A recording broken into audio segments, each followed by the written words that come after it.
अगर आपके सामने एक ऐसी आग की भट्टी रख दी जाए जिसकी लपटें आसमान तक जा रही हों, जिसकी तपिश इतनी हो कि 10 कदम दूर खड़े आदमी की सांस रुक जाए, और आपको कहा जाए या तो इस मूर्ति को प्रणाम करो या इस भट्टी में कूद जाओ, आप क्या करेंगे? आपकी सांसें थम जाएंगी, पैर कांपने लगेंगे और दिमाग सिर्फ एक रास्ता ढूंढेगा, किसी तरह बच निकलने का। लेकिन डेनियल के समय में 3 नौजवान थे जिन्होंने आग से बचने का रास्ता नहीं चुना, बल्कि आग की ओर बढ़ गए, क्योंकि उन्हें पता था कि उनके साथ कौन खड़ा है। ये कहानी सिर्फ हिम्मत की नहीं है, ये कहानी है विश्वास की। वो विश्वास जो मौत को भी चुनौती देता है। उसने फरमान जारी किया, जब भी बिगुल, बांसुरी, वीणा और अन्य वाद्य यंत्रों की आवाज सुनाई दे तो हर व्यक्ति उस मूर्ति के सामने झुककर प्रणाम करे।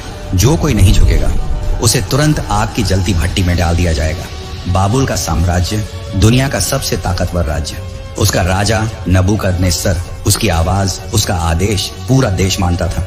उसने हाल ही में एक भव्य सोने की मूर्ति खड़ी करवाई थी, ऊंचाई में लगभग 90 फीट, चौड़ाई में 9 फीट। ये मूर्ति उसकी शक्ति, उसके अहंकार और उसकी खुद को देवता मानने की सोच का प्रतीक थी।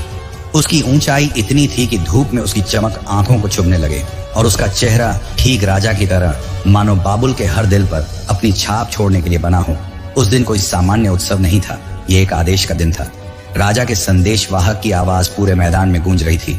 राजा का आदेश सुनो, जब शंख, बांसुरी, वीणा, सरंगी, सितार और हर तरह के बाजे बजेंगे, तुम सब उस सुनहरी मूर्ति के सामने गिरकर प्रणाम करोगे। जो कोई न मानेगा उसे तुरंत जलती हुई आग की भट्टी में डाल दिया जाएगा। लोगों में खुसर पुसर शुरू हो गई। कुछ के चेहरों पर डर था, कुछ में जिज्ञासा और कुछ में मजबूरी, क्योंकि बाबुल में राजा का आदेश पत्थर की लकीर था। जो उसके खिलाफ जाएगा उसका अंजाम सिर्फ मौत। लेकिन भीड़ के बीच 3 चेहरे थे जो बाकी सबसे अलग थे। सदरक, जिसकी आंखों में शांत पर दृढ़ नजर थी। मेंशक, जिसका दिल तेज धड़क रहा था लेकिन चेहरे पर कोई डर नहीं। और अबेदनगो, जो भीड़ में खड़ा होकर भी जैसे किसी और ही विचार में खोया था। ये तीनों जानते थे आज का दिन उनके लिए आसान नहीं होगा। वे अपने बचपन से ही इस सच्चाई में जी रहे थे कि परमेश्वर के अलावा किसी और के आगे सिर नहीं झुकाना है। और आज बाबुल का सबसे ताकतवर राजा चाहता था कि वे अपने विश्वास को छोड़ दें। संगीतकारों ने अपने वाद्य हाथ में थामे। हवा में एक तनाव फैल गया। हर किसी की नजर मूर्ति और राजा के सिंहासन के बीच घूम रही थी।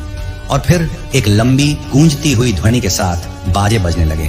पूरा मैदान एक साथ झुक गया। हजारों लाखों लोग धरती को छूते हुए सुनहरी मूर्ति की ओर। सिर्फ 3 इंसान खड़े रह गए, सदरक, मेंशक, अबेदनगो। भीड़ में यह नजारा किसी बिजली की तरह दौड़ गया। लोग फुसफुसाने लगे, देखो वे झुक नहीं रहे। कुछ ने गुस्से से देखा, कुछ ने हैरत से, और कुछ ने डर के मारे अपना सिर और झुका लिया कि कहीं राजा की नजर उन पर न पड़ जाए। राजा के सलाहकारों की आंखें चमक उठी। ये उनके लिए मौका था राजा को खुश करने का। वे फौरन आगे बढ़े और नबूकदनेस्सर के सामने झुककर बोले, हे राजा, तू सदा जीवित रहे। तूने जो आदेश दिया था कि जब संगीत बजे सब मूर्ति के सामने झुके, वह सबने माना। लेकिन सदरक, मेंशक और अबेदनगो तेरे अधिकारियों में से, उन्होंने तेरे देवताओं की सेवा नहीं की और तेरी सुनहरी मूर्ति के आगे नहीं झुके। राजा की भौहें सिकुड़ गईं। उसके दिल में एक साथ क्रोध और अपमान की लहर दौड़ गई। कौन थे ये जो बाबुल के शेर के सामने खड़े होने की हिम्मत कर रहे थे? उसने आदेश दिया, उन्हें मेरे सामने लाओ। सैनिक भीड़ को चीरते हुए आगे बढ़े। लोगों के बीच से रास्ता बनता गया और तीनों दोस्त धीरे धीरे राजा के सामने लाए गए। पूरा मैदान अब जैसे सांस रोके देख रहा था। क्या वे अब डरेंगे? क्या वे झुकेंगे? या क्या वे सच में आग में डाल दिए जाएंगे? और यहीं से शुरू होता है वह संघर्ष। एक राजा का आदेश और 3 इंसानों का अडिग विश्वास, जिसका अंजाम बाबुल ने कभी नहीं देखा था। बाबुल के महल का दरबार, जहां दीवारों पर सोने की परत चढ़ी थी, विशाल खंभों पर कीमती पत्थर जड़े थे और फर्श पर रेशमी कालीन बिछे थे। यहाँ हर आदमी राजा को देखकर झुक जाता था। लेकिन आज यहाँ 3 नौजवान खड़े थे जिनकी निगाहें सीधी थी और सिर ऊंचा। दरबार के एक किनारे से ऊंचे पद वाले गवर्नर, अधिपति और सलाहकार खड़े थे, और बीच में नबूकदनेस्सर शाही वस्त्रों में, सोने का मुकुट सिर पर और आंखों में घमंड की चमक। उसके सामने कई सैनिक घुटनों के बल बैठे थे, सिर झुकाए। लेकिन इन तीनों की मुद्रा बाकी सबसे अलग थी। राजा ने अपनी भारी आवाज में कहा, सदरक, मेंशक, अबेदनगो, मेरे सामने एक गंभीर आरोप है। लोग कहते हैं कि तुम मेरे देवताओं की सेवा नहीं करते और मेरी बनाई सोने की मूर्ति के सामने नहीं झुके। महल में अचानक सन्नाटा छा गया। हर कोई सांस रोके खड़ा था। सिर्फ दूर कहीं से जलते मशालों की हल्की सी छटछटाहट सुनाई दे रही थी। राजा ने आगे कहा, मैं तुम्हें एक आखिरी मौका देता हूँ। जब तुम वाद्य यंत्रों की आवाज सुनो तुरही, बांसुरी, सारंगी, तुम तुरंत मूर्ति के सामने झुक जाना। अगर ऐसा किया तो सब ठीक रहेगा, लेकिन अगर नहीं तो तुरंत जलती भट्टी में डाल दिए जाओगे। उसने अपनी ठंडी निगाहें उन पर गड़ाते हुए कहा, और सुन लो, कोई भी देवता तुम्हें मेरे हाथ से नहीं बचा सकेगा। भीड़ में कुछ लोग मुस्कुरा रहे थे। अब ये मानेंगे, अब ये डरेंगे। लेकिन इन तीनों के चेहरे पर न कोई डर था, न कोई बेचैनी, बल्कि उनकी आंखों में एक अजीब सा आत्मविश्वास था, जैसे उन्हें पहले से पता हो कि क्या होने वाला है, और जैसे उन्हें मौत की कोई परवाह न हो। सदरक ने धीरे धीरे एक कदम आगे बढ़ाया। उसकी आवाज साफ थी, लेकिन उसमें कोई घबराहट नहीं। हे राजा नबूकदनेस्सर, इस विषय में हम आपको कोई सफाई देने के लिए बाध्य नहीं है। हमारा परमेश्वर, जिसकी हम सेवा करते हैं, वह हमें जलती भट्टी से बचाने में सक्षम है। दरबार में हलचल मच गई। ऐसी बातें किसी ने राजा से कभी नहीं की थी। मेशक ने आगे कहा, और अगर वह ऐसा न भी करे, तब भी हम आपके देवताओं की सेवा नहीं करेंगे और सोने की मूर्ति के सामने नहीं झुकेंगे। अबेदनगो ने अपनी शांत लेकिन दृढ़ आवाज में जोड़ा, हमारे लिए सिर्फ एक ही परमेश्वर है और उसके सामने झुकना ही हमारे जीवन का उद्देश्य है। राजा का चेहरा धीरे धीरे लाल पड़ने लगा। उसके माथे पर नसें उभर आईं। उसकी आंखों में आग थी, लेकिन वह आग नफरत और अहंकार की थी। उसने अपने आसपास खड़े सैनिकों को आदेश दिया, भट्टी को 7 गुना ज्यादा गर्म कर दो। भीड़ में से कुछ लोग बाहर भागे। भट्टी शहर के दूसरी तरफ थी, लेकिन वहां की आग को और भड़काने के लिए लोग लकड़ियों, कोयले और तेल के बड़े बड़े बर्तन ले जा रहे थे। हवा में धुएं की गंध घुलने लगी थी और शहर के ऊपर आसमान में एक लाल सा रंग छा गया था। राजा ने अपनी सबसे ताकतवर सेना को बुलाया। वे योद्धा जो लोहे की बख्तर पहने हुए थे और जिनकी आंखों में किसी भी कीमत पर राजा का आदेश पूरा करने का जुनून था। उसने कहा, इन तीनों को तुरंत बांध दो और जैसे ही भट्टी तैयार हो, इन्हें उसमें फेंक दो। सैनिक आगे बढ़े। उनके हाथ में मोटी रस्सियां थीं, लेकिन जैसे ही उन्होंने सदरक, मेशक और अबेदनगो के हाथ पकड़े, वे महसूस कर सकते थे कि इन तीनों के शरीर में न कोई डर की कंपी थी, न भागने की कोशिश। उनके होंठ शायद धीरे धीरे कुछ बोल रहे थे, और अगर कोई कान लगाकर सुनता तो समझ जाता। वे अपने परमेश्वर से प्रार्थना कर रहे थे। भीड़ अब महल से निकलकर भट्टी की तरफ बढ़ने लगी। कुछ लोग उत्सुक थे, कुछ डर रहे थे, और कुछ ऐसे भी थे जो मन ही मन सोच रहे थे, क्या वाकई इनके परमेश्वर में इतनी ताकत है कि ये आग से बच सकें? जैसे जैसे वे भट्टी के करीब पहुंचे, हवा और गर्म होती गई। जमीन पर लपटों की हल्की सी चमक पड़ रही थी। भट्टी का मुंह खुला था और अंदर की आग किसी भूखे दानव की तरह गरज रही थी। सैनिकों ने रस्सियों से तीनों को कसकर बांध दिया और अब सिर्फ राजा का आदेश बाकी था। भीड़ ने सांस रोक ली। ये वह पल था जो अगले कुछ सेकंड में इन तीनों की जिंदगी या मौत तय करने वाला था। सूरज पश्चिम की ओर झुक रहा था, लेकिन बाबुल के उस हिस्से में जहां भट्टी खड़ी थी, सूरज की रोशनी की कोई जरूरत नहीं थी। वहां पहले से ही आकाश में एक लाल नारंगी चमक थी भट्टी की लपटों से। उस दिन की आग सामान्य आग नहीं थी। राजा के आदेश पर उसे 7 गुना ज्यादा गर्म कर दिया गया था। भट्टी एक विशाल गोलाकार संरचना थी, मोटी ईंटों और लोहे से बनी हुई। उसके चारों ओर सैनिक तैनात थे ताकि कोई पास ना आ सके।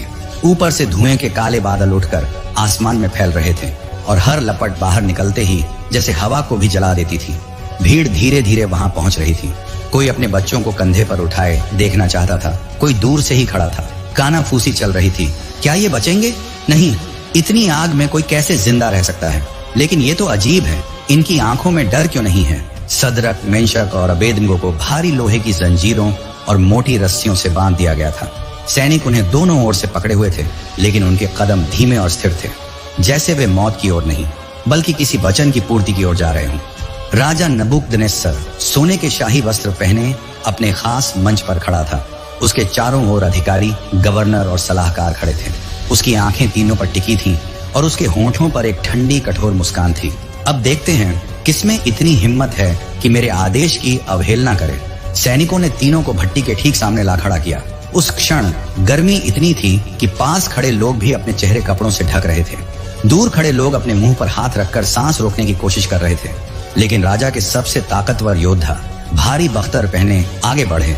उनके चेहरे पर एक दृढ़ निश्चय, हम राजा के आदेश को पूरा करेंगे, चाहे कुछ भी हो। भट्टी के अंदर की आग अब पागलों की तरह गरज रही थी।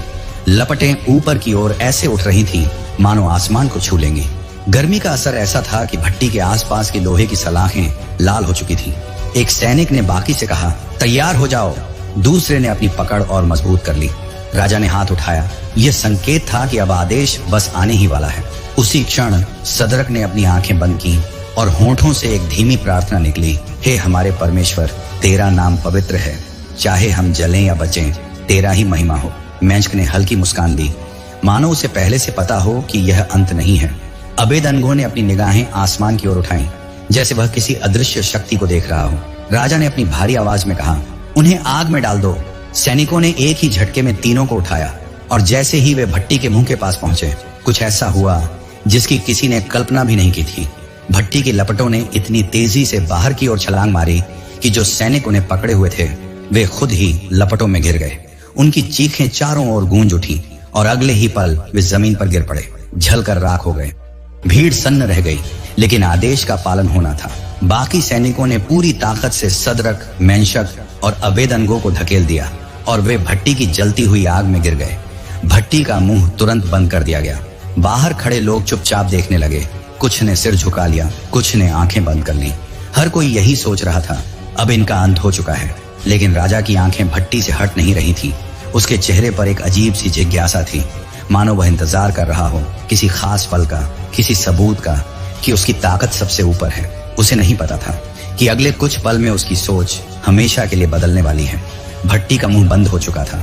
बाहर सिर्फ आग की गर्जना सुनाई दे रही थी और हर लपट के साथ भट्टी की दीवारें लाल लाल चमक उठती थी। लोग दूर खड़े थे, कोई अपनी चादर से पसीना पोंछ रहा था, कोई अपने माथे का पसीना।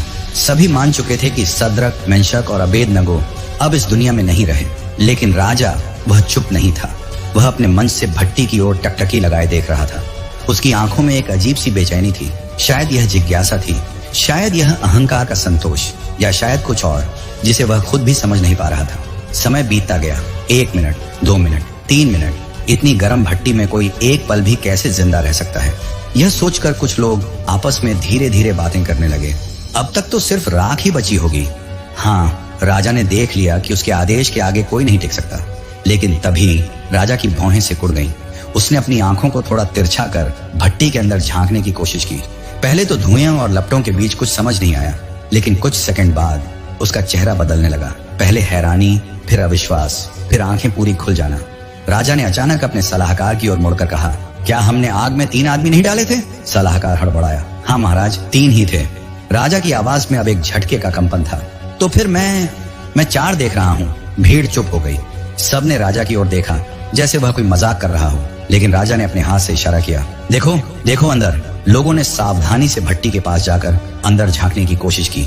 धुएं और आग के बीच सचमुच 4 आकृतियां चल रही थी। हाँ, वे चल रही थी, न कि जल रही थी। सदरक, मेंशक, अबेदनगो, उनके कपड़े, उनके बाल, उनका शरीर, कुछ भी आग से छुआ हुआ नहीं था। उनकी रस्सियां जलकर गिर चुकी थी और वे पूरी तरह आजाद थे। और उनके साथ एक चौथा व्यक्ति था। उस चौथे का रूप इंसान जैसा था, लेकिन उसमें कुछ ऐसा था जो किसी ने पहले कभी नहीं देखा था। उसकी आभा लपटों से भी तेज थी, लेकिन उसमें आग की तरह विनाश नहीं, बल्कि एक शांत और पवित्र उजाला था। उसका चेहरा दिव्य और महिमामय, और उसकी उपस्थिति से भट्टी के अंदर एक अजीब सी ठंडक महसूस हो रही थी। भीड़ में किसी ने धीमे से कहा, वह देवताओं का पुत्र जैसा दिखता है। किसी ने कांपती आवाज में कहा, शायद यह परमेश्वर का दूत है। राजा बिल्कुल स्तब्ध था। उसने अपने हाथों से मंच की रेलिंग को कसकर पकड़ा, मानो यह दृश्य उसके होश उड़ा रहा हो। उसके मन में एक सवाल गूंज रहा था, ये लोग सचमुच उस परमेश्वर की सेवा करते हैं जो राजा से भी बड़ा है? सदरक, मेंशक और अबेदनगो उस चौथे के साथ आग में घूम रहे थे, मानो वे किसी बगीचे में टहल रहे हों। उनके होंठ हिल रहे थे। शायद वे धन्यवाद दे रहे थे, शायद वे उसकी स्तुति कर रहे थे। और उस चौथे के चेहरे पर एक हल्की मुस्कान थी। आग, जो हर चीज को भस्म कर देती है, आज उनकी रक्षा कर रही थी। यह कोई साधारण घटना नहीं थी। यह एक घोषणा थी कि इस संसार में एक ऐसी शक्ति है जो राजा के आदेश, सैनिकों की ताकत और आग की लपटों से भी ऊपर है। राजा ने अपने हाथ उठाकर जोर से पुकारा, हे सदरक, मेंशक, अबेदनगो, तुम जो सर्वोच्च परमेश्वर के सेवक हो, बाहर आओ, यहाँ आओ। भीड़ सांस रोके इंतजार कर रही थी। क्या ये तीनों सचमुच बिना चोट के बाहर आ पाएंगे, या यह सब आंखों का धोखा था? राजा नबूकदनेस्सर की आवाज गूंजते ही भीड़ में एक सन्नाटा छा गया।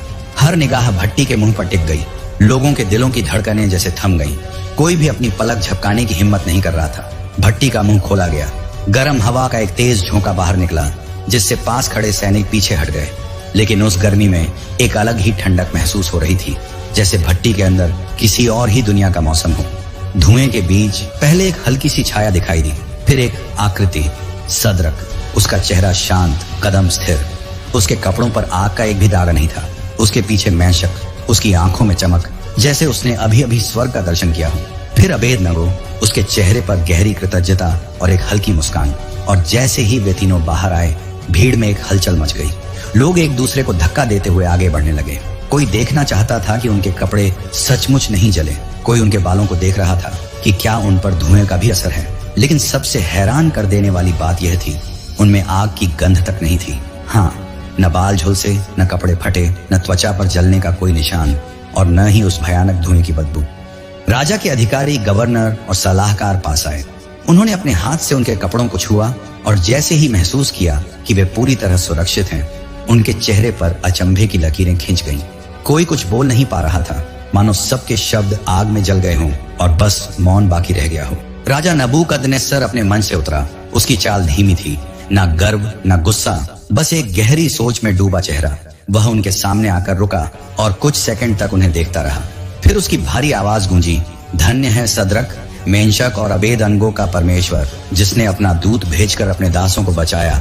वे जिन्होंने मेरे आदेश की परवाह नहीं की और अपने परमेश्वर के अलावा किसी और की सेवा करने से इनकार कर दिया। उसकी आवाज में अब गुस्से का कोई अंश नहीं था, बल्कि उसमें एक अजीब सी श्रद्धा और विनम्रता थी। उसने भीड़ की ओर मुड़कर घोषणा की, जो कोई भी उनके परमेश्वर के विरुद्ध कुछ बोलेगा, उसका घर मलबे में बदल दिया जाएगा, क्योंकि ऐसा कोई और देवता नहीं है जो इस तरह बचा सके। भीड़ में तालियों और जयकार की गूंज उठी। परमेश्वर महान है, परमेश्वर महान है। उस क्षण सदरक, मेंशक और अबेदनगो ने एक दूसरे की ओर देखा। उनकी आंखों में न कोई गर्व था, न विजय का अहंकार, बस एक गहरी शांति और आभार। वे जानते थे यह उनकी ताकत नहीं थी, यह उनके विश्वास का प्रतिफल था। और वह चौथा, जो उनके साथ आग में था, वह अब आंखों से ओझल हो चुका था, लेकिन उनका विश्वास था कि वह हमेशा उनके साथ रहेगा। हर परीक्षा में, हर संघर्ष में। दूर आसमान में सूरज की आखिरी किरणें लाल और सुनहरी हो रही थी और बाबुल के उस मैदान में लोगों के दिलों में एक नई कहानी लिखी जा चुकी थी। एक ऐसी कहानी जिसे आने वाली पीढ़ियां सुनाएंगी और हर बार ये साबित करेगी कि आग से भी बड़ी एक शक्ति है, विश्वास की शक्ति। उस दिन बाबुल के आसमान में सिर्फ सूरज ढल नहीं रहा था, एक युग बदल रहा था। जिस मैदान में सुबह अहंकार, भय और आदेश का बोलबाला था, वहीं शाम होते होते विश्वास, साहस और चमत्कार का राज हो गया था। राजा नबूकदनेस्सर अपने महल लौट गया, लेकिन उसके दिल में एक अजीब सी हलचल थी। वह सोचता रहा, मैंने अपने साम्राज्य में बहुत सी शक्तियां देखी हैं, सेनाएं, हथियार, सोना, महल, लेकिन आज मैंने ऐसी शक्ति देखी है जिसे न आग मिटा सकती है, न मौत छू सकती है। यह शक्ति इंसान के भीतर होती है और यह उस परमेश्वर से जुड़ी होती है जो अदृश्य है पर हर जगह है। अगले दिन उसने एक फरमान जारी किया, बाबुल में हर जाति, हर भाषा, हर राष्ट्र के लोग सदरक, मेंशक और अबेदनगो के परमेश्वर का आदर करेंगे, क्योंकि वही सच्चा उद्धार करता है और उसकी शक्ति के सामने कोई और शक्ति टिक नहीं सकती। लोग इस चमत्कार को अपने घरों में सुनाने लगे। बच्चे अपने दादा दादी से सुनते, एक बार 3 आदमी को आग की भट्टी में डाला गया था और चौथा उनके साथ था। और यह कहानी बाबुल की गलियों, बाजारों और महलों में फैलती चली गई। सदरक, मेंशक और अबेदनगो अपनी पुरानी जिंदगी में लौट आए, लेकिन वे अब पहले जैसे साधारण नहीं थे। जहां भी जाते लोग उन्हें आदर से देखते। वे जानते थे कि यह सम्मान उनके लिए नहीं, बल्कि उस विश्वास के लिए है जिसके लिए उन्होंने अपनी जान की बाजी लगा दी थी। डेनियल ने भी उन्हें देखकर कहा, तुमने साबित कर दिया कि असली विजय तब होती है जब इंसान अपने डर को हरा दे और अपने विश्वास के लिए खड़ा हो जाए, चाहे दुनिया उसके खिलाफ क्यों न हो। वक्त बीतता गया, राजा भी बूढ़ा हो गया। साम्राज्य में नए लोग आए, नई लड़ाइयां लड़ी गईं, लेकिन सदरक, मेंशक और अबेदनगो की कहानी मिटाई नहीं जा सकी। वह कहानी पत्थरों पर नहीं, दिलों पर लिखी गई थी, क्योंकि यह सिर्फ आग से बचने की कहानी नहीं थी। यह उस आग में चलने की कहानी थी जिसमें इंसान अकेला नहीं होता। यह उस चौथे की कहानी थी जो हर परीक्षा में साथ होता है। भले दुनिया उसे देख न पाए, पर वह हमेशा मौजूद रहता है। और आज भी जब कोई इंसान अपने डर, अपने संघर्ष, अपनी आग की भट्टी का सामना करता है, तो उसके कानों में यह कहानी फुसफुसाती है, डर मत, तू अकेला नहीं है। लपटें चाहे जितनी ऊंची हों, कोई तेरे साथ चल रहा है। यही है सदरक, मेंशक और अबेदनगो की विरासत, विश्वास की विरासत।